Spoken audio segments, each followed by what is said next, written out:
بسم الله والحمد لله والصلاة والسلام على رسول الله وعلى آله وصحبه ومن والاه رب اشرح لي صدري ويسر لي أمري واحلل عقدة من لساني يفقهوا قولي. Mes chers frères et sœurs, assalamu alaikum wa rahmatullahi wa barakatuh. Tout d'abord, je remercie Allah subhanahu wa ta'ala de m'avoir facilité ce déplacement. Alhamdulillah, nous sommes réunis pour nous rappeler les choses essentielles de notre vie, nous rappeler qu'un jour on comparaîtra devant Allah tabarak wa ta'ala, que nous serons jugés, nous rappeler que cette vie est courte et éphémère, nous rappeler que nous sommes sur terre uniquement pour préparer l'autre vie. Alhamdulillah, Allah il nous a permis d'être réunis pour ce noble objectif. Nous remercions, nous louons notre Seigneur Jalla fi'ulah pour ce grand bienfait. Puis je remercie également les responsables de la mosquée pour cette invitation, ainsi que vous-même d'avoir fait le déplacement. Qu'Allah tabarak wa ta'ala vous récompense, qu'Allah subhanahu wa ta'ala nous guide tous, qu'Allah subhanahu wa ta'ala nous accorde une science utile. Mes chers frères et sœurs, aujourd'hui, bi'idhnillahi tabarak wa ta'ala, on va parler du repentir. Allah tabarak wa ta'ala a dit wa tubu ila Allahi jami'an ayyuhal mu'minun la'allakum tuflihun. Et repentez-vous tous devant Allah aux croyants afin que vous récoltiez le succès. Et notre bien-aimé alayhi salatu wassalam a dit tous les fils d'Adam sont des pécheurs et les meilleurs parmi eux sont ceux qui se repentent le plus vite. Et le hadith il est rapporté par l'imam at-Tirmidhi. Nous repentir, c'est un besoin. Pourquoi? Parce que je le dis, je le répète, nous sommes sur terre uniquement pour œuvrer, préparer notre vie future. Et si on ne se repent pas de nos péchés, si on ne fait pas le bilan avec nous-mêmes, nous risquons de nous perdre yawm al-qiyamah. Mes chers frères et sœurs, Allah tabarak wa ta'ala a dit Ya ayyuhalladhina amanu, tubu ila Allahi tawbatan nasuha, asa rabbukum an yukaffira ankum sayyi'atikum wa yudkhilakum jannatin tajri min tahtiha al-anhar يوم لا يخزي الله النبي والذين آمنوا معه نورهم يسعى بين أيديهم وبأيمانهم يقولون ربنا أتمم لنا نورنا واغفر لنا إنك على كل شيء قدير. Allah subhanahu wa ta'ala il nous dit ô vous qui croyez, repentez-vous sincèrement devant Allah afin que votre Seigneur efface vos méfaits et vous introduise pour l'éternité où dans des jardins sous lesquels coulent des rivières. Allahu Akbar, Al-Jannah. Tu te repens, tu fais des efforts, tu laves tes péchés en demandant pardon à Allah, par un repentir sincère, en faisant des bonnes actions, tu auras bi'idhnillah Al-Jannah, le paradis. La demeure des délices éternelles. Il y a au paradis ce que ton cerveau ne peut pas imaginer. Et subhanallah, je trouve très désolant aujourd'hui de voir beaucoup de gens de notre Ummah mettre de côté cet objectif qui est quoi? D'entrer au paradis. De ne pas se donner les moyens d'avoir le paradis. Il va se donner les moyens pourquoi? Pour monter un business. Il va copier des sociétés ou des amis à lui qui ont percé dans le business et il va dire voilà, ce modèle-là a marché, copier-coller. Aux États-Unis ça a marché, pourquoi ne pas le faire en France? Vendre les mêmes produits et puis gagner.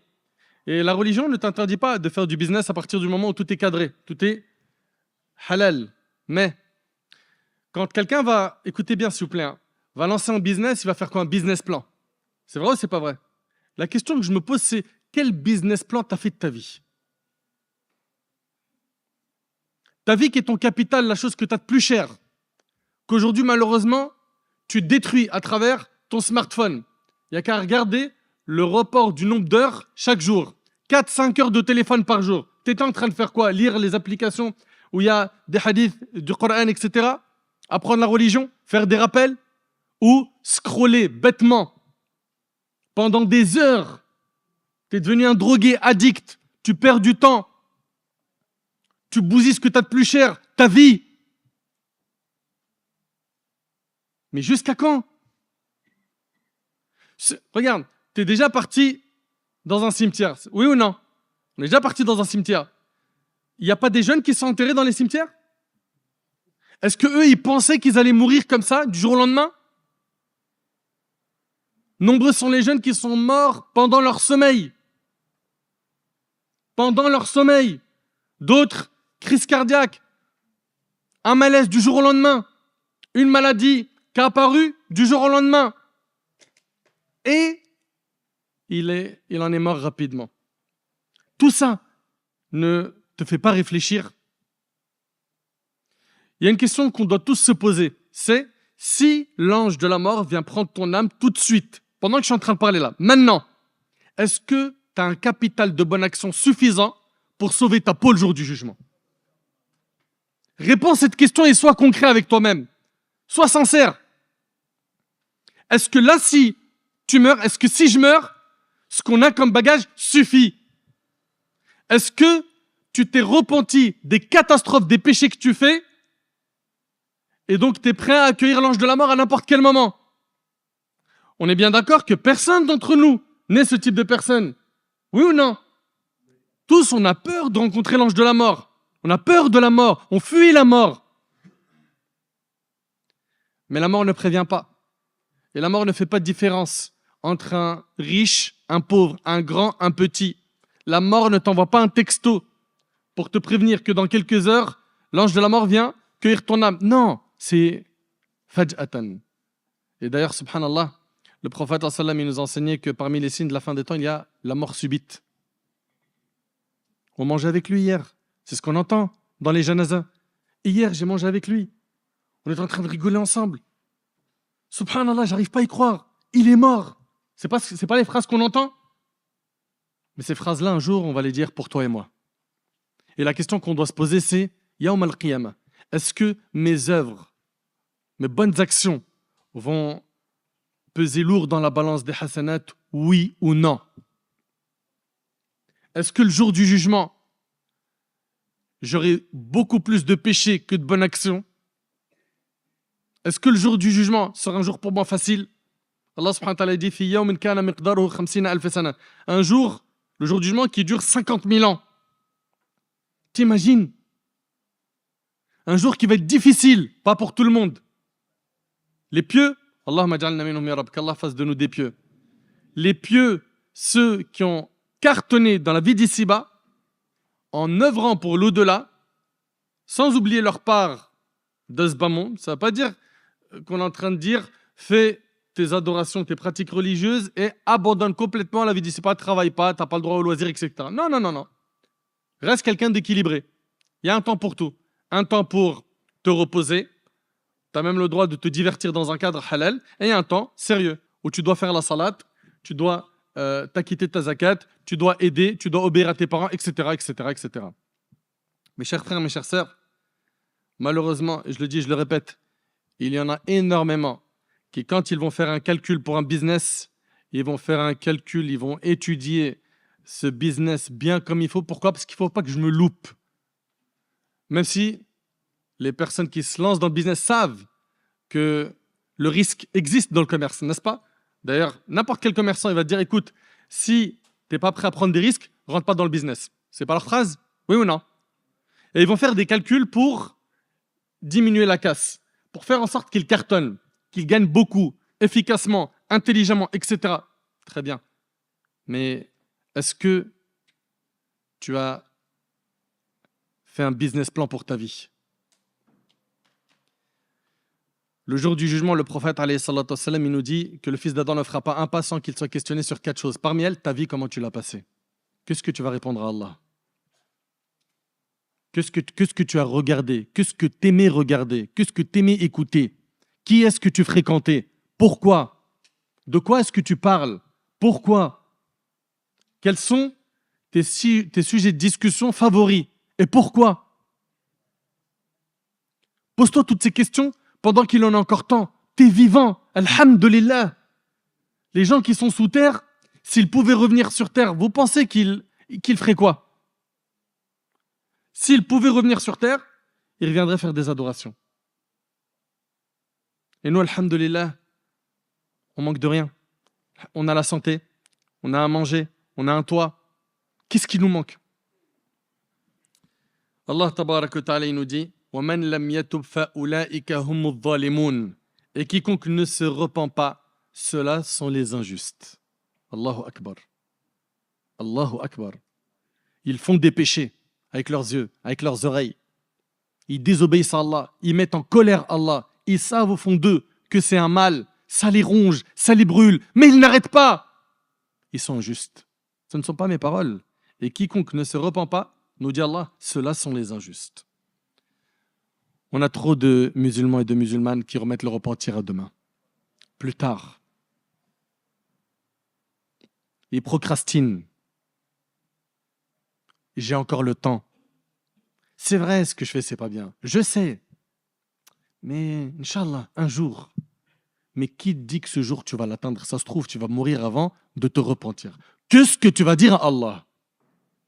Quand il va te questionner, que vas-tu lui répondre? T'avais peur du regard des gens plus que celui d'Allah?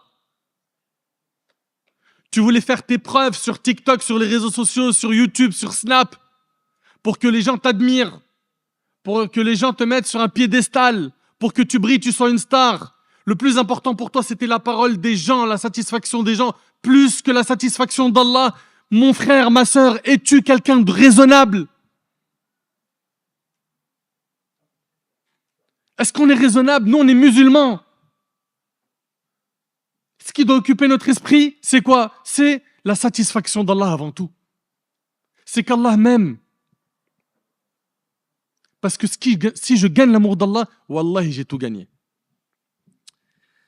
Mais non, tu lui parles de la prière, Inch'Allah. Je sais, wallah, je sais, je vais essayer, t'inquiète, j'ai la nia. Mais tu es dans des relations illicites avec les femmes. Ma sœur, tu es dans des relations illicites avec des hommes. Je sais, mais je suis faible. Inch'Allah, je vais réussir, Et on remet à plus tard. On remet toujours à plus tard. Tu fumes. Pourquoi? Tu es en train de te détruire. Tu as bien vu que depuis que tu as touché à la clope, tu as enchaîné tout ce qui se fume. Tu as essayé la chicha, puis après le joint, puis, et ça ne s'arrête pas. Quand est-ce que tu vas arrêter? Ouais, Inch'Allah. Et c'est quoi finalement? C'est des personnes qui ne veulent pas prendre leur destin en main sérieusement. Il y a des choix de vie à faire pour pouvoir gagner l'au-delà. Notre bien-aimé sallallahu alayhi wa sallam, qui est le modèle qu'Allah tabarak wa ta'ala a envoyé pour l'humanité, et les compagnons radiyallahu ta'ala anhum, les élèves de notre prophète sallam, ils ont fait beaucoup d'efforts et beaucoup de sacrifices pour gagner l'amour d'Allah. Beaucoup.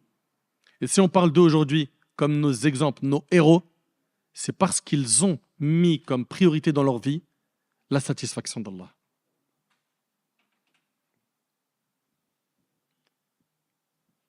Et l'autre qui dit, t'inquiète, je vais commencer à sortir ma zakat, Inch'Allah, bientôt. Mais ça fait des années que tu gagnes beaucoup d'argent. Tu n'as jamais sorti la zakat, tu ne sais même pas comment la calculer. N'est-ce pas une honte? Le hajj, pour plus tard, t'inquiète, Inch'Allah. Mais tu as les moyens. Tu es parti partout dans le globe. Tu es parti en Thaïlande, Bali, aux États-Unis, tu es parti à Dubaï, tu es parti là, tu as investi, tu as des murs partout, des terrains, et tu veux toujours pas faire le hajj. Pourquoi? Non, parce qu'en fait, si je le fais et que je reviens, ça se trouve, je vais faire des péchés. Vous savez comment le diable il piège les gens? Qui a dit que lorsqu'on va au hajj, on est obligé de revenir comme un ange? Bien évidemment, il faut qu'il y ait un avant et après hajj, mais tu resteras un être humain qui fera des péchés. Et qui va demander pardon à Allah, sincèrement, et Allah il te pardonnera. Toi qui es tombé dans les ténèbres des péchés, toi qui as un attachement fou au péché, toi qui as été injuste envers ton Seigneur, toi qui as commis des tonnes de péchés, abandonne ce monde mauvais pour Allah subhanahu wa ta'ala et fais-le pendant qu'il en a encore temps. Et wallahi l'azim mes frères, wa rabbil Kaaba, que personne parmi nous n'a une garantie ou la garantie de vivre longtemps. On peut mourir à n'importe quel moment. La mort ne prévient pas. La mort frappe à n'importe quel moment. Et vous avez déjà entendu un tel parmi vos proches ou vos amis ou vos connaissances, son bébé est mort. Il vient de naître. Ou quelques mois après sa naissance, il est mort. Ou 2-3 ans après sa naissance, il est mort. Ou, comme il n'y a pas très longtemps, j'ai prié sur une jeune fille, salat de janaza, elle avait 14 ans. Ou des gens qui étaient en train de préparer leur mariage comme une sœur. Je suis parti à sa janaza, elle se mariait le lendemain, elle est morte. Wallahi que la mort ne prévient personne. Mais on ne veut pas l'entendre. Pourquoi? Parce qu'on veut obéir au wasaous du diable, à notre âme incitatrice au mal, aux mauvaises fréquentations. On ne veut pas entendre la vérité. On préfère se voiler la face jusqu'au jour du choc. Et vous avez vu dans nos quartiers, quand il y a un jeune qui meurt, ça choque tout le monde, ça glace tout le monde, même les délinquants. Oui ou non? Mais que ça te choque à l'instant T, on va dire que, encore heureux, t'es humain, c'est normal. Mais où est-ce qu'elles sont les prises de conscience? Pourquoi tu ne te dis pas, ça se trouve, ça sera moi? Qui t'a garanti que tu allais vivre longtemps? Qui t'a garanti que tu allais vivre jusqu'à avoir tes 40-50 ans que tu as dans la tête, hein, puis je ferai le hajj, puis je serai marié, puis une fois que ça y est, j'arrête le haram. Nous sommes tous des janazas en salle d'attente. Vous entendez? Nous sommes tous et toutes des janazas en salle d'attente. À n'importe quel moment, on va partir. Et c'est pour cela que nous, en tant que musulmans, on a une croyance. On croit au jour du jugement dernier. On croit au paradis et à l'enfer. On croit aux délices et aux supplices, les châtiments qui attendent certains Yawm al-Qiyamah. Pourquoi? Pourquoi, mes frères? Pourquoi, mes sœurs, autant d'insouciance? Pourquoi est-ce qu'on s'est oublié comme ça? Pourquoi est-ce qu'Allah, c'est plus notre priorité? Après, on s'étonne qu'on ait éprouvé et que l'épreuve s'intensifie sur la Ummah. Qu'est-ce qui a fait sortir notre père Adam et notre mère Hawa du paradis? C'est quoi? La désobéissance. Qu'est-ce qui a fait périr Ad, Thamoud? Qu'est-ce qui a fait périr les peuples qui ont combattu les prophètes? C'est Al-Ma'asi, Al-Dhunoub, les péchés, la désobéissance. À nous de nous reprendre en main très rapidement. Et garde en tête une chose, c'est que toi qui penses que le repentir il est impossible parce que tu as un passé sombre, ou parce que tu es tellement attaché au haram que tu n'arrives pas à t'en détacher, non, ce n'est pas impossible. Et écoute toutes ces bonnes nouvelles. Notre bien-aimé Muhammad sallallahu alayhi wa sallam relate que son Seigneur, c'est-à-dire Allah, à lui la puissance et la grandeur, a dit, Allah subhanahu wa ta'ala, notre maître, Allah dit, lorsque le serviteur se rapproche de moi d'un empan, je me rapproche de lui d'une coudée. Lorsqu'il se rapproche de moi d'une coudée, je me rapproche de lui d'une brasse. Et lorsqu'il vient vers moi en marchant, je me hâte vers lui, rapporté par Bukhari et Muslim. C'est-à-dire quoi? Fais des efforts, chemine. Ça va être difficile au début de commencer la prière, de te lever pour subh, de baisser le regard face au haram, de ne pas écouter le haram, de ne pas fréquenter le haram. Ça va être difficile au début. Mais en faisant des pas vers Allah, Allah subhanahu wa ta'ala va t'ouvrir les portes qui mènent à lui. En faisant des efforts, tu verras que il va t'assister par une bonne fréquentation. Il va te guider vers le droit chemin. Il va t'assister. Il va te donner la force nécessaire pour pouvoir tenir, même si autour de toi, les gens désobéissent à Allah et font n'importe quoi. Allah tabaraka wa ta'ala nous a créés pour qu'on l'adore, il ne faut pas qu'on l'oublie. Adorons-le jusqu'à notre mort et délaissons le chemin des péchés qui est un chemin miné. Pourquoi est-ce qu'aujourd'hui on retarde le repentir? Pourquoi? Pourquoi est-ce que tu retardes le fait de regretter tes manquements et tes péchés? Pour quelle raison? Penses-tu que cette vie elle est éternelle? Kullu man alayha fan. Allah tabaraka wa ta'ala dit tout ce qui existe sur la surface de la terre disparaîtra. Allah ta'ala a dit au prophète sallam afa in mitta fahumul khalidun, est-ce que si tu meurs eux vont vivre éternellement? Tout le monde va mourir. Qul innal mawta alladhi tafirruna minhu fa innahu mulaqikum. Allah ta'ala dit la mort que vous fuyez va très certainement vous rattraper. Aynama takunu yudrikkumul maut. Allah subhanahu wa ta'ala dit où que vous soyez, la mort vous atteindra.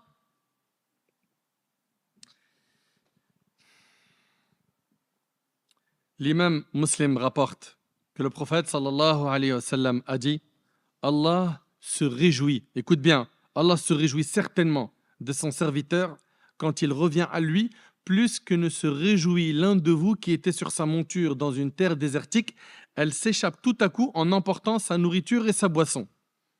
Il désespère de la revoir et s'allonge à l'ombre d'un arbre. Dans ce hadith, on a quoi? On a ici que le prophète nous dit qu'Allah se réjouit du repentir de son serviteur plus qu'un homme qui est dans le désert avec sa monture et il a sa nourriture et sa boisson dessus. Et d'un seul coup, cet homme-là voit que sa monture disparaît en emportant sa nourriture et sa boisson. Donc, les causes de survie, il ne les a plus. Il est dans le désert, il n'a plus à boire, il n'a plus à manger. Il désespère de revoir sa monture, il s'allonge à l'ombre d'un arbre, n'ayant plus aucun espoir de retrouver sa monture. Ça y est, j'ai plus ma monture pour traverser le désert, j'ai plus à manger, j'ai plus à boire. Donc c'est quelqu'un qui attend la mort. Essaye d'imaginer la situation de cet homme qui a perdu les causes de sa survie. Cependant qu'il est ainsi, voilà que sa monture se tient debout devant lui. Elle est revenue. T'imagines la joie de revoir cette monture et qu'il l'attrape et qu'il la garde avec lui. Il l'a saisie par la bride et il a dit sous l'effet de sa joie excessive, « Seigneur Allah, tu es mon esclave et je suis ton Seigneur. » Il a dit « Akhta'a min shiddatil farah » Tellement il était heureux, il s'est embrouillé. Il s'est embrouillé tellement il était heureux, il a dit « Seigneur, tu es mon esclave et je suis ton Seigneur. » Alors que normalement il aurait dû dire l'inverse. Ok? Eh bien, comprends qu'Allah subhanahu wa ta'ala se réjouit de ton repentir plus que cet homme qui avait toutes les causes de la survie dans le désert sur sa monture, qu'il a perdu et qu'il a retrouvé. Qu'est-ce que tu attends pour revenir vers Allah subhanahu wa ta'ala? Pourquoi est-ce que tu retardes le repentir? On oublie en fait que dans le hadith rapporté par Bukhari Muslim selon Abdullah ibn Omar, le prophète sallam il nous dit que le jour du jugement, Allah subhanahu wa ta'ala fera reconnaître les péchés de son serviteur en lui disant « Reconnais-tu tel péché? Reconnais-tu tel autre ?» Essaye d'imaginer s'il te plaît. Essaye d'imaginer toi qui t'as donné à la fornication, à la pornographie, à tout ce qui est haram, consommation d'illicite, vol, etc. Essaye d'imaginer qu'Allah, notre maître, Jalla fi'ula, le jour du jugement, il te pose la question. Reconnais-tu d'avoir fait tel péché? Penses-tu qu'il y a un échappatoire ce jour-là? Comment tu vas faire? Est-ce que tu as pensé à ce jour? Qu'est-ce que tu vas dire à Allah? Qu'est-ce que tu vas lui dire? Et comme vous le savez, celui qui prendra son livre de la main droite, il sera sauvé, il ira au paradis. Quel livre? On parle de quel livre? Ouais, à toi. Ouais. Voilà. En fait, on a des anges qui nous accompagnent dans notre vie. Nous sommes dans une vie de test, d'examen. C'est un examen en continu. Et on a deux anges qui écrivent tout, les bonnes et les mauvaises actions. C'est vrai ou c'est pas vrai? Puis le jour du jugement, on te remet un livre. Dedans, il y a quoi? Tout ce que tu as fait. Tout. Tout ce que tu as fait écrit. T'imagines, tu tournes la première page, lecture de Coran, jeûne surrogatoire, obéissance aux parents, dhikr, tu as aidé tes voisins, tu as été souriant, tu as aidé les gens qui t'entourent, tu t'occupais des personnes faibles, pauvres, veuves. Imagine, tu es en train de feuilleter et tu vois, Allahumma barik, énormément de bonnes actions. Celui-là, il a cartonné. Il a eu son livre de la main droite, ça y est, c'est le paradis.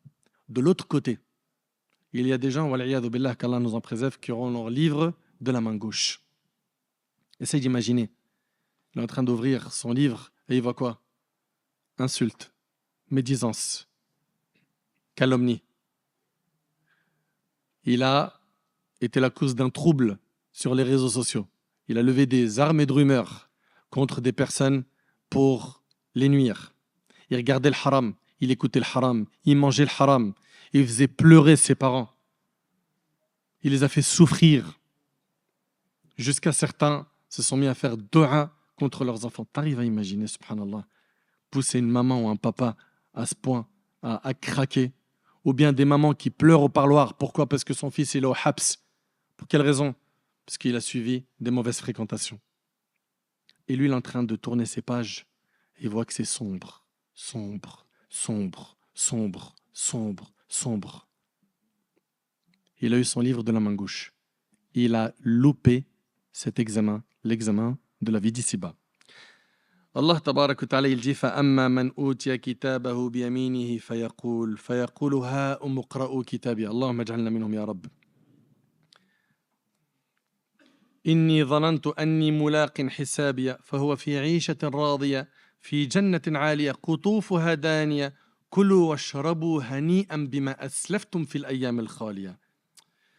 Allah subhanahu wa ta'ala il nous dit dans Sourate Al-Haqqa, quant à celui à qui on aura remis le livre en sa main droite, il dira, qu'est-ce qu'il va dire? Tenez, lisez mon livre. Il a eu son livre de la main droite, ça y est, c'est le diplôme. Il rentre au paradis, il est heureux. Tenez, lisez mon livre. J'étais sûr d'y trouver mon compte. Peut-être que certains se sont moqués de lui sur terre parce qu'il voulait faire les choses dans les règles du din. Mais lui, il n'a pas prêté attention à cela. Et là, alhamdulillah, il obtient enfin son diplôme. J'étais sûr d'y trouver mon compte. Il jouira, dit Allah, d'une vie agréable, dans un jardin haut placé, dont les fruits sont à portée de la main. Regardez, Allah, il dit quoi? Mangez et buvez agréablement pour ce que vous avez avancé dans les jours passés. Vous avez œuvré, vous avez fait des efforts, et bien ça paye. Aujourd'hui, c'est la récompense. Et toi qui te dis que c'est trop compliqué de se repentir, je te l'ai dit, tu fais un pas vers Allah, Allah subhanahu wa ta'ala, il t'ouvre les portes. Rappelle-toi aussi que le prophète sallallahu alayhi wa sallam a dit, Allah divisa la miséricorde en 100 parties. Il en retint auprès de lui 99. Et il en a fait descendre une seule sur terre. Écoutez bien, Allah il a divisé la miséricorde en 100 parties. Il a gardé 99 miséricordes pour le jour du jugement, pour faire miséricorde à ses serviteurs, et il a descendu une seule miséricorde sur terre. C'est avec celle-là que les humains et les animaux se font miséricorde. Allahu Akbar. Ce n'est pas perdu. Juste rapproche-toi d'Allah. Change ta fréquentation. Tire le frein à main des péchés. Ça suffit. Ça suffit. Subhanallah. Une personne pourrait se dire, ouais, mais mon frère regarde. Et d'ailleurs, c'est une question que je vais vous poser. Ça sera plus simple. Comment tu t'appelles, mon frère? Abdullah. Abdullah, si quelqu'un, écoute bien, il se repent sincèrement de la drogue. Il consommait de la drogue. Ou il en vendait. Ou les deux. On va dire les deux. Il s'est repenti sincèrement. D'accord? Puis après, il est retombé dans la drogue. Il s'est repenti sincèrement, une deuxième fois. Puis après, il est retombé dans la drogue. Il s'est repenti sincèrement. Est-ce que ce repentir-là est accepté auprès d'Allah? Pourquoi? Tant qu'il est sincère, Allah subhanahu wa ta'ala lui pardonne. Mais attention, maintenant il y a une question qu'il faut qu'on pose. C'est, quelles sont les conditions du repentir? Levez la main. Vas-y.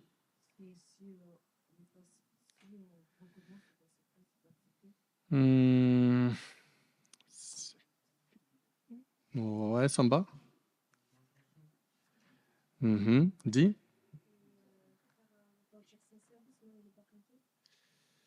Mais c'est quoi un repentir sincère? Oui, premièrement, c'est le regret sincère du cœur. Le prophète sallallahu alayhi wa sallam a dit An-nadamu tawba. Le regret, c'est un repentir. Déjà, tu dois regretter de ton cœur. C'est-à-dire, quand tu penses au péché, tu n'es pas heureux. Parce que vous avez vu, il y a des gens, ils ont fait du haram dans leur vie. Ils ont fait des choses illicites. Mais quand ils y pensent, ils disent, franchement, quand même, lourd, hein? C'était de la bombe. Il est où le regret? Le regret implique que tu te sens mal quand tu penses au péché que tu as fait. Tu as désobéi à Allah. Allah t'a vu. Autre condition du repentir? Ouais. Vas-y. Alors, il y a le fait de se détacher immédiatement du péché. Et 3, c'est être déterminé à ne plus le refaire. Donc écoutez bien, si quelqu'un il regrette le péché, il se détache immédiatement du péché, mais il n'a pas le point numéro 3, qui est quoi? Être déterminé de ne plus le refaire. Son repentir n'est pas sincère. Il lui manque quelque chose. Un repentir complet, il lui faut ces 3 points. Je regrette, je m'en détache tout de suite, et je suis déterminé à ne plus le refaire. Mais maintenant, il s'est repenti de cette manière-là, mais avec le temps, Shaitan l'a eu, il est retombé dans le péché. Tant qu'à chaque fois, son repentir sera sincère, s'il retombe dans le même péché plusieurs fois, Allah il lui pardonnera. Écoutez bien pour pas travestir les propos que j'ai dit. Tant que son repentir est sincère, c'est-à-dire qu'il contient ces 3 conditions. Parce que si lui il se repent du péché, mais il dit, si l'occasion se répète, je fonce. Ah non, tu n'es pas déterminé à ne plus le refaire. Vous suivez? Et cela, Ce que je viens de vous dire là, on le trouve dans un hadith rapporté par Abu Huraira, qui est rapporté par Bukhari et Muslim. Le prophète a dit, un serviteur a commis un péché. Un serviteur commis un péché, alors il a dit, oh Allah, il a dit, pardonne-moi mon péché. Alors Allah a dit, mon serviteur a commis un péché, et il a su qu'il avait un Seigneur qui pardonne le péché et qui punit aussi pour celui-ci. Puis, le serviteur récidiva et pécha de nouveau. Et de nouveau, il a dit, Seigneur, ô Seigneur, pardonne-moi mon péché. Allah tabaraka wa ta'ala a de nouveau dit, mon serviteur a commis un péché, et il a su qu'il avait un Seigneur qui pardonne le péché et qui punit aussi pour celui-ci. Après un certain temps, le serviteur récidiva et pécha encore. On voit bien que le serviteur ici recommence le péché. N'est-ce pas? Il a dit au Seigneur, pardonne-moi mon péché. Allah, béni exalté soit-il, déclara alors, mon serviteur a commis un péché, mais il a su qu'il avait un Seigneur qui pardonne le péché et qui punit aussi pour celui-ci. Agis donc comme tu le souhaites, assurément je t'ai pardonné. C'est-à-dire quoi?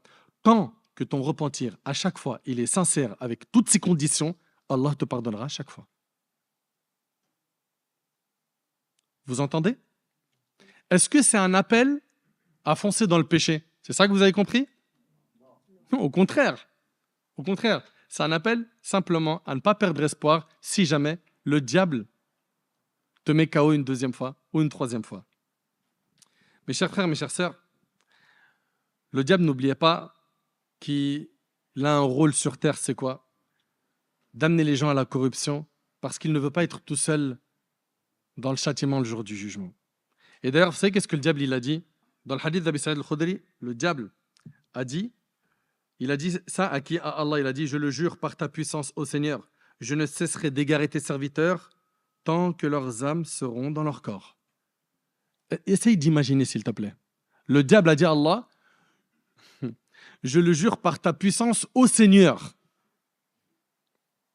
je ne cesserai d'égarer tes serviteurs tant que leurs âmes seront dans leur corps. Quelle audace, n'est-ce pas? Et le Seigneur, Allah a répondu, regardez ce qu'Allah a dit, et le Seigneur a répondu, je le jure par ma puissance et ma majesté, je ne cesserai de leur pardonner tant qu'ils me demandent pardon. Allahu Akbar. Allahu Akbar. Et le hadith, il est rapporté par l'imam Ahmed. Subhanallah. Qu'est-ce que c'est beau. Allah tabaraka wa ta'ala peut reprendre notre âme à n'importe quel moment. Et il y a certaines personnes, au moment de la mort, qui vont demander à Allah de revenir sur terre pour faire le bien. Allah tabaraka wa ta'ala dit Hatta idha ja'a ahaduhumul maut, qala rabbi irji'un la'alli a'malu salihan fima tarakt. Allah il dit, puis lorsque la mort vient à l'un d'eux, il dit, oh mon Seigneur, fais-moi revenir sur terre afin que je fasse du bien dans ce que je délaissais. Et la réponse d'Allah, ça sera quoi? Kalla. Non. Non. Allah subhanahu wa ta'ala, il nous a envoyé le Coran, les prophètes. On a eu dans notre ummah des savants, des prêcheurs. On a été avertis, prévenus. Et avec tout cela, certains ont été négligents. Tu sais, si tu te repens, tu vas gagner l'amour d'Allah tabaraka wa ta'ala. Je ne sais pas si on réalise. Allah tabaraka wa ta'ala dit Inna Allah yuhib at-tawwabin wa yuhib al-mutatahhirin. Allah aime ceux qui se repentent et ceux qui se purifient. Allah, il les aime. Et tu sais, quand tu es aimé par Allah, qu'est-ce qui se passe? Allah subhanahu wa ta'ala, il appelle l'ange Gabriel, il dit j'aime un tel, aime-le. L'ange Gabriel, il appelle les anges des cieux pour que les anges des cieux t'aiment également. Et à la fin, tu es apprécié par les pieux sur terre.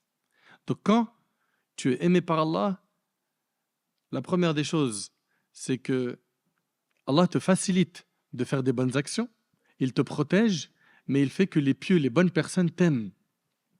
Les bonnes personnes t'aiment. Si tu gagnes l'amour d'Allah, tu as tout gagné. Combien on est nombreux à nous soucier de notre subsistance, notre rizq? Faut que je gagne de l'argent. C'est vrai, c'est pas vrai? J'ai envie de construire un foyer. J'ai besoin de sous. J'ai besoin de ci, j'ai besoin de cela, je veux me marier, etc.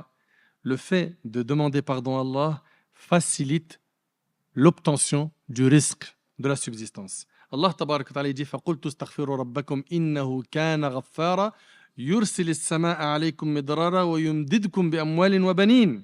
Al-Aya.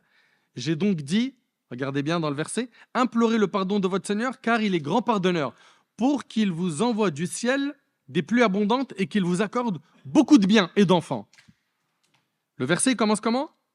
Implorez le pardon de votre Seigneur, car il est grand pardonneur, pour qu'il vous envoie du ciel des pluies abondantes et qu'il vous accorde beaucoup de biens et beaucoup d'enfants. Demande pardon à Allah subhanahu wa ta'ala, afin qu'Allah subhanahu wa ta'ala, il t'accorde ta subsistance. Notre prophète, c'est notre modèle. Il demandait pardon à Allah subhanahu wa ta'ala tous les jours. Tous les jours. Dans le hadith rapporté par le Bukhari, il demandait pardon à Allah 70 fois par jour. T'imagines? Et dans le hadith de Muslim, il demandait pardon à Allah subhanahu wa ta'ala 100 fois par jour. 100 fois. T'imagines? Mais le souci, c'est quoi? C'est qu'on est nombreux à courir derrière ce bas monde. Nombreux à courir derrière ce bas monde en délaissant les efforts qu'il faut faire pour avoir le paradis. Et le hadith rapporté par Ibn Majah, ici, nous donne une grande leçon. Ce hadith de Zayd ibn Thabit qui rapporte avoir entendu le prophète sallallahu alayhi wa sallam dire « Celui dont ce bas monde est son principal souci, ce bas monde-là, c'est son principal souci. Faut que je perce, faut que je fasse de l'argent, faut que je sois connu, faut de la thune. » C'est ce qu'on entend aujourd'hui. Celui dont ce bas monde est son principal souci, Allah mettra la pauvreté entre ses yeux. C'est-à-dire quoi? Il ne sera jamais satisfait. Il ne sera jamais satisfait. Quoi qu'il ait comme gain dans ce bas monde, comme argent, il en voudra toujours plus. Jamais il sera satisfait. On a connu des gens autour de nous. Ils ont commencé à bosser même beaucoup, jusqu'à ils ont gagné beaucoup. Sa gourmandise, elle ne s'est jamais éteinte. Il a une belle voiture. C'était une bombe atomique pour lui. Il voulait un peu ce que vous entendez aujourd'hui, un RSQ3, l'autre il veut un BM de fou, l'autre il veut ceci, il faut sortir à faire un Lamborghini. Ce qu'on entend aujourd'hui chez les jeunes. Il l'a eu. 1 mois, 2 mois. Ouais, en fait, il y a mieux. Et puis maintenant, je vais bosser pour le mieux. Et ainsi de suite. Il a acheté une maison, un appart, ça l'a calmé? Il me faut le deuxième. Il a acheté le deuxième, c'est fini? Non. Pourquoi? Parce qu'on court trop. On pense trop. On a trop investi pour ce bas monde. Celui dont ce bas monde est son principal souci, dit le prophète, Allah mettra la pauvreté entre ses yeux et il n'aura de ce bas monde que ce qu'Allah lui a déjà destiné. Et celui dont l'au-delà est son principal souci, Allah mettra la richesse dans son cœur. Et c'est celle-là la vraie richesse. La vraie richesse, c'est al-qana'a. C'est que tu sois satisfait de ce qu'Allah t'a donné. Et ça, c'est donné qu'à ceux qui ont l'au-delà comme principal souci. Apprends à dire Alhamdulillah, remercie Allah pour ce que tu as déjà. Alhamdulillah, tu en as déjà beaucoup. Celui, dit le prophète, qui a l'au-delà comme principal souci, Allah mettra la richesse dans son cœur et l'ici-bas viendra à lui malgré lui. C'est-à-dire quoi? C'est-à-dire que cette personne qui avait pour principal objectif l'au-delà, cette dunya, elle va lui venir de manière aisée, facile. Il voulait un travail, il l'a eu rapidement. Il voulait un appart, il l'a eu. Il voulait un mariage, c'est ce bas monde qui va te courir après. Donc sois intelligent. Cours-toi derrière l'au-delà. Allah subhanahu wa ta'ala fera que ce bas monde te courra après.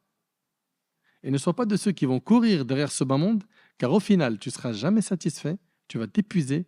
Et le grand risque, c'est que finalement, tu sois triste parce que tu n'as pas eu ce que tu voulais, tu en veux toujours plus, et que tu perds l'au-delà. Également, sache que le repentir illumine le cœur et efface les péchés.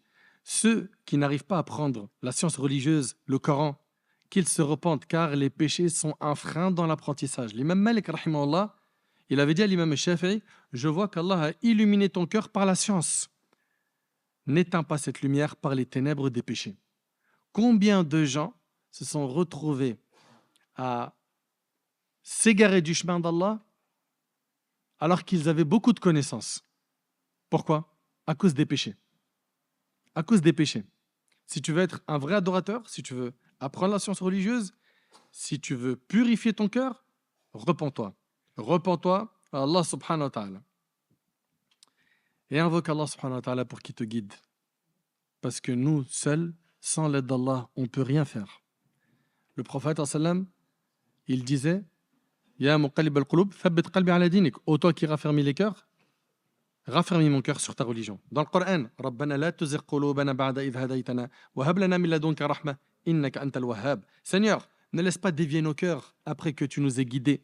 Et accorde-nous ta miséricorde, c'est toi certes le grand donateur. Et quand tu te repens, sache que tes péchés passés deviennent quoi? Des bonnes actions. Illa man taba wa amana wa amila amalan salihan faulaika yubaddilu Allahu sayyi'atihim hasanat wa kana Allahu ghafuran rahima. Sauf celui qui se repent, croit et accomplit une bonne œuvre, ceux-là, Allah changera leurs mauvaises actions en bonnes. Allahu Akbar. Ils ont fait des péchés pendant longtemps. Ils se repentent sincèrement. Allah il lui change ses péchés en bonnes actions. Franchement. T'imagines? En fait, il faut que tu comprennes que le péché détruit le cœur. En fait, le péché, c'est quoi? C'est un point noir, comme a dit le prophète dans un hadith, qui s'installe dans le cœur. Un deuxième péché, ça devient quoi? Un deuxième point noir.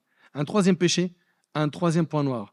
Si tu demandes pardon à Allah, rapidement, le point noir, il s'efface.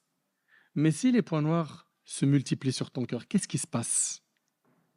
Dites-moi. Le cœur devient quoi? Noir. Et là, c'est quelque chose de gravissime. Parce que les cœurs sont de trois types. On a le cœur saint, qui est attiré par les bonnes actions, qui déteste les péchés. On a le cœur malade. C'est justement le cœur qui est taché. Il y a des points noirs. C'est quelqu'un qui a un pied dans les bonnes actions et un pied dans les péchés. Il a un cœur malade. Tantôt il fait le khir et tantôt il fait char, le mal. Et on a le cœur mort, qu'Allah nous en préserve, noir, ténébreux. Mais comment il en arrive à un stade où il déteste le dîn, la religion, la salat, que quelqu'un lui parle d'Allah? Comment il en arrive à un stade où il aime trop le haram? Parce qu'il a tellement fait de péché qu'il a assombri son cœur. Est-ce que c'est impossible qu'il revienne? Non. La porte du repentir, elle est ouverte. Tant que tu es vivant, reviens vers Allah. Et quoi que tu aies fait comme péché, Allah subhanahu wa ta'ala il dit dans le hadith de Anas, qui est rapporté par Tirmidhi, ô fils d'Adam, tant que tu m'invoques et que tu espères en moi, je te pardonnerai ce qui s'est produit de toi sans me soucier du nombre de tes péchés. T'entends? Tant que tu m'invoques et que tu espères en moi, je te pardonnerai ce qui s'est produit de toi sans me soucier du nombre de tes péchés. Ô fils d'Adam, si tes péchés ont atteint les nuages du ciel et que tu me demandes pardon, je te pardonnerai sans me soucier. Ô fils d'Adam, si tu viens à ma rencontre avec la contenance de la terre comme péché, sans rien m'associer, je t'apporterai sa contenance comme absolution. Subhanallah. Tout le monde connaît probablement l'histoire de l'homme qui a tué 100 personnes. Le prophète sallam, il a raconté une histoire d'un homme qui a tué 100 personnes. Il en a tué 99, puis après il a dit, est-ce qu'il y a quelqu'un de savant? J'ai envie de lui demander, est-ce que ce que j'ai fait là, ça peut être pardonné? Y a-t-il un repentir possible? On lui a indiqué un adorateur, quelqu'un qui n'était pas savant. Il a dit, j'ai tué 99 personnes. Il y a un repentir pour moi? Il a dit, 99? Non, il n'y en a pas. Il l'a tué, ça a fait 100. Puis après, les remords sont revenus et il a demandé la personne la plus savante. Et là, on lui a ramené un savant. Et le savant, il lui a dit, mais qui peut s'interposer entre toi et le repentir? Mais la condition, il a dit, quitte la terre dans laquelle tu vis, car c'est une mauvaise terre. C'est une terre où il n'y a que des gens qui sont mauvais. Donc toi, tu veux te repentir, mais tu ne veux pas quitter ton environnement. Tu veux continuer à fréquenter des gens mauvais. Tu veux continuer à aller dans les endroits qui t'ont perverti. Tu veux continuer à fréquenter ces gens qui sont en train de te détruire ton au-delà. Mais jusqu'à quand? Reprends-toi en main. Cet homme, ce qui lui a été demandé, quitte la terre des gens du mal et va dans telle terre. Là-bas, tu pourras adorer Allah. Mais nous, on veut pas. On veut pas se repentir en faisant des efforts, des sacrifices. Non. Je vais me repentir en le disant avec la bouche et en restant le même. Avec la même fréquentation. Avec les mêmes péchés que je fais tout le temps. Le problème, c'est quoi? C'est que, à force de rester dans les péchés, non seulement tu vas assombrir ton cœur, mais tu vas vivre une vie, elle va être difficile loin d'Allah. Allah tabarak wa ta'ala dit فَمَنِ اتَّبَعَ هُدَايَ فَلَا يَضِلُّ وَلَا يَشْقَى وَمَنْ أَعْرَضَ عَنْ ذِكْرِي فَإِنَّ لَهُ مَعِيشَةً ضَنْكًا. Quiconque suit mon guide ne s'égarera ni sera malheureux. Et quiconque se détourne de mon rappel, tu t'es détourné du Coran, tu t'es détourné de la religion, t'en veux plus, t'en as rien à faire de tout ce que tu as entendu comme rappel. Écoute, Allah il dit quoi? Et quiconque se détourne de mon rappel mènera certes une vie pleine de gêne. Subhanallah. Une vie où ta poitrine va se sentir serrée. Wallahi, il se peut que tu aies beaucoup d'argent. Au niveau matériel, il ne te manque rien. Mais tu te sens trop mal. Ton cœur, il est lourd. T'en peux plus. Tu n'as aucun goût à la vie. Tu as même des idées sombres. Comme on entend certains, j'ai des idées sombres, je veux mettre fin à ma vie. Tu sais pourquoi? Tu as étouffé ton âme. Tu ne l'as pas nourri. Ton corps est composé de deux choses, un corps humain et une âme. Le corps humain, pour le nourrir, tout le monde ici en mode ceinture noire. Ça va tous nourrir le corps. L'âme, elle se nourrit avec quoi? L'âme, elle se nourrit avec ce que vous êtes en train d'entendre depuis tout à l'heure. Là, tu es en train de nourrir ton âme. Mais si toi, tu ne la nourris pas, Allah Ta'ala dit وَمَنْ يَعْشُ عَنْ ذِكْرِ الرَّحْمَنِ نُقَيِّدْ لَهُ شَيْطَانٌ فَهُوَ لَهُ قَرِينٌ. Allah Subhanahu wa Ta'ala dit quiconque s'écarte du rappel du tout miséricordieux, tu t'en es écarté, tu veux pas le rappel, tu veux pas le Coran, tu veux pas la religion. Écoute, Allah il dit nous lui désignons un diable qui devient son compagnon inséparable. C'est dans le Coran.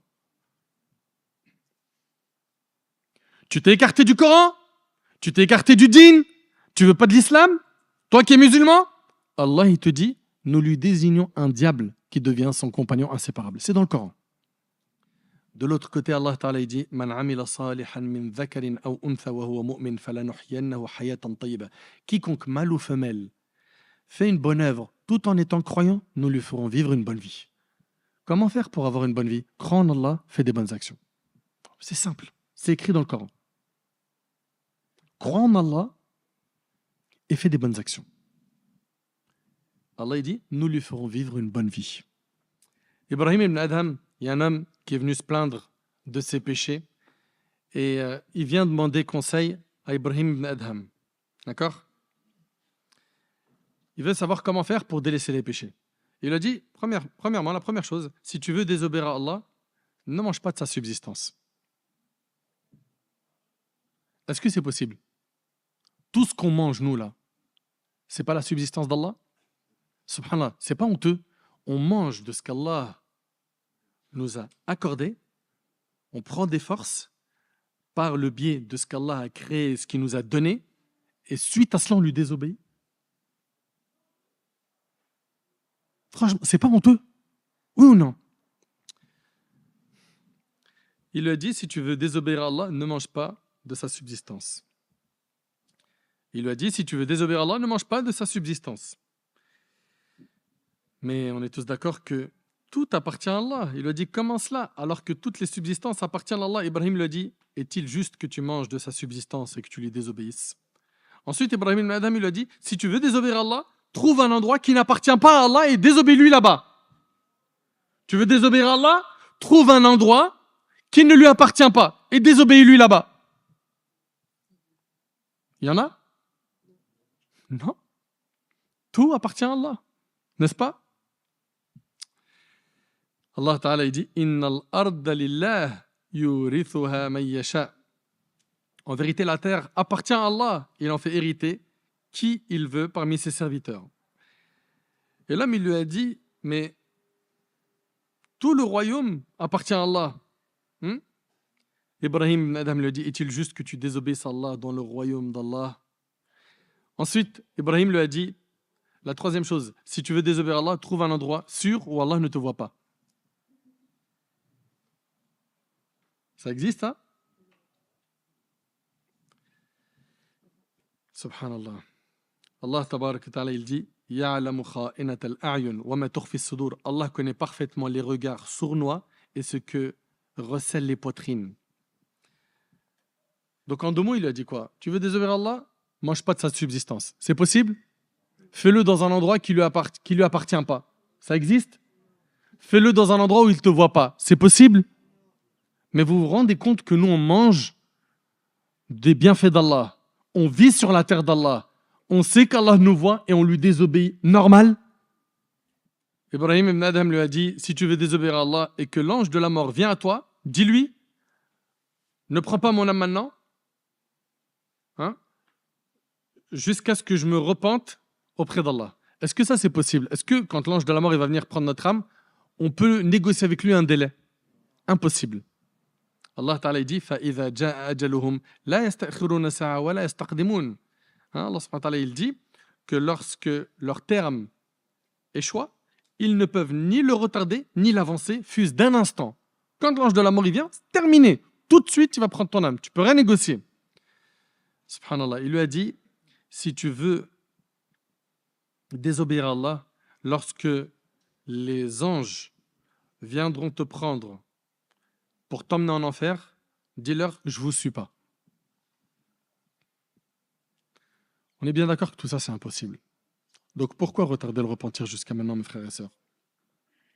Attention à ne jamais désespérer de la miséricorde d'Allah, parce que sa miséricorde, elle est immense. Et garde en tête une chose, c'est que quoi que tu aies fait comme péché, jamais tes péchés seront plus grands que la miséricorde d'Allah.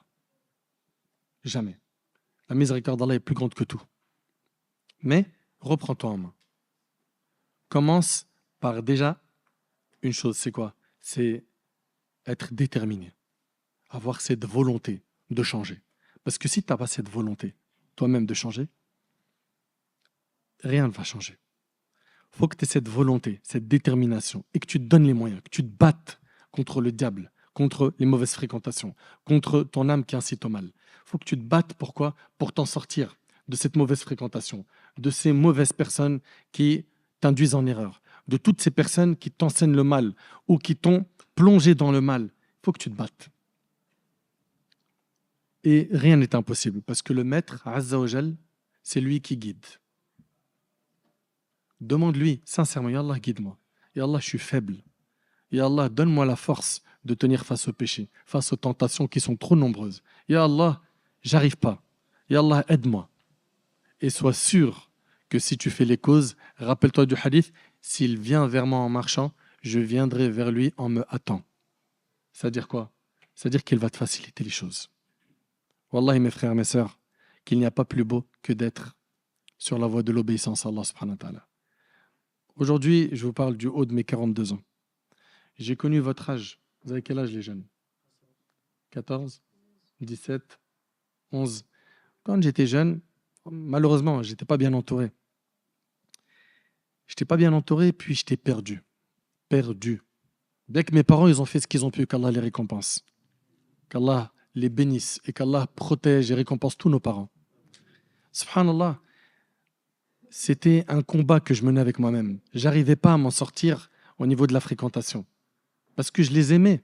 J'ai grandi avec eux. Mais ils m'amenaient au haram. Et un beau jour, il a fallu faire des choix de vie qui ont été durs. Mais subhanallah, Allah subhanahu wa ta'ala, il m'a facilité. Il a facilité à énormément de gens de revenir vers lui. Et tous les jours, on voit un tel, il a repris la prière, un tel, il s'est repenti, un tel, alhamdoulilah, il a délaissé telle substance illicite ou tel argent sale, etc. Tous les jours, on entend des gens qui se réforment. Pourquoi ne pas être de cela et tirer les gens vers le haut en étant des bons modèles, des bons exemples, au lieu malheureusement d'être quoi? D'être de ceux qui sont tirés par la locomotive du mal. Hein? On est là, les gens ont fait. Non. Il faut que tu sois quelqu'un qui sache dire non au haram. Même si en face de toi, on va se moquer de toi, hein, parce que tu ne veux pas consommer de l'illicite, c'est pas grave. Le prophète, on s'est moqué de lui. Les compagnons également. Tu n'es pas meilleur qu'eux. Ok? Si, en pratiquant ton dîn, tu entends des mauvaises paroles, eh ben ça, c'est la voie des prophètes. C'est la voie des prophètes. Tiens bon. Tiens bon. Et sois heureux de pouvoir ressembler à notre bien-aimé Mohammed alayhi salatu wassalam.